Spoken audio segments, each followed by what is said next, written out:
होश में रह सरे बेटा। अरे ढेर दिन से बोलत नहीं अब नहीं बर्दाश्त होई।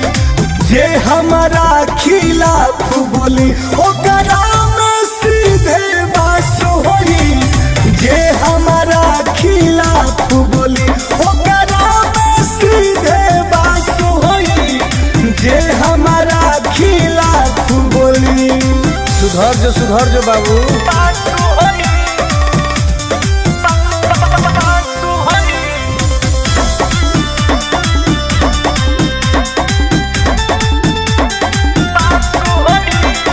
जोनी सिखाऊ खिलाड़ी के कैसे खेलल जाला रे।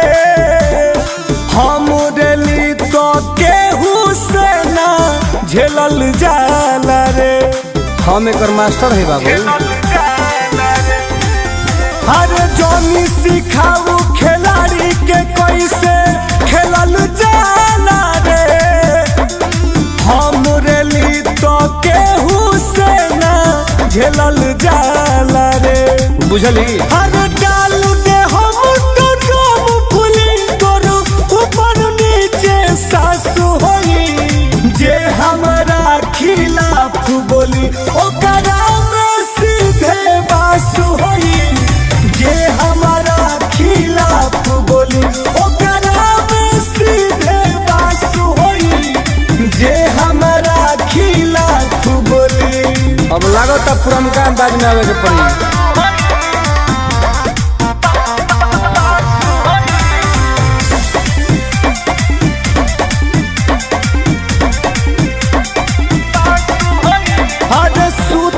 शेर के पीठ पहथवा धइल ना जाला। पानी में मगरमच्छ से बैर कइल ना जाला। ई बात तोर पापा सिखले निखन करे।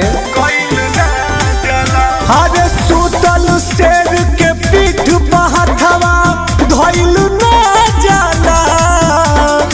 पानी में मगरमच्छ से बैर कइल ना जाला। अरे सुनील टुनटुन के एक बारी धासल जीवन भर एहसास होई। जे हमारा खिलाफ बोली ओकरा में सीधे बास होई। जे हमारा खिलाफ बोली ओकरा में सीधे बास होई। जे हमारा खिलाफ बोली दम बात तो पास करी है न तो बर्दाश्त करी है।